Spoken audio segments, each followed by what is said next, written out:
आजमगढ़ के बिलरियागंज में योगी पुलिस का तांडव। औरतों और बच्चों पर चलाई गईं रबर की गोलियां, दर्जनों लोग जख्मी। एक तरफ जहां हुकूमत सीएए एनआरसी को लेकर बैकफुट पर नजर आ रही है, वहीं अब योगी पुलिस को पुरअमन एहतजाज भी बर्दाश्त नहीं हो रहा है। आज आजमगढ़ के बिलरियागंज में खवातीन और बच्चे बूढ़ों को पुलिस की बर्बरियत का सामना करना पड़ा। आपको बता दें कि आजमगढ़ के बिलरियागंज में खवातीन कसीर तादाद में शाहीन बाग के तर्ज पर उस काले कानून के खिलाफ पुरअमन एहतजाज कर रही थी।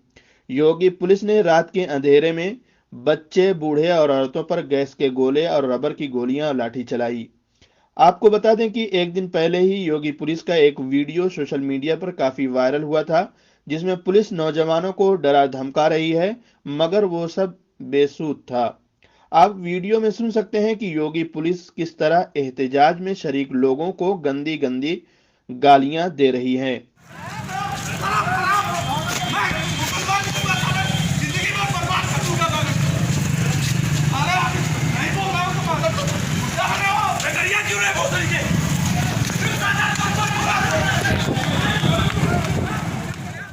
वहीं एक दिन पहले समाजी कारकुन जाकिर हुसैन ने इस बात का खदशा जाहिर किया था कि योगी पुलिस पुरअमन एहतजाजी मुजाहिरों पर सख्त कार्रवाई कर सकती है।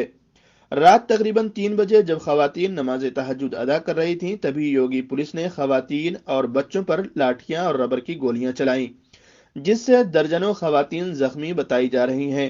वहीं इस मामले को लेकर लोगों में खौफ व हिरास का माहौल बना हुआ है। एक रिपोर्ट के मुताबिक पुलिस ने आंसू गैस के गोले के साथ रबर की गोलियां भी चलाई हैं, जिसमें कई खवातीन जख्मी हुई हैं। बिलरियागंज प्रोटेस्ट में अब तक की जानकारी के मुताबिक मौलाना ताहिर मदनी समेत दर्जनों अफराद को योगी पुलिस ने गिरफ्तार कर लिया है।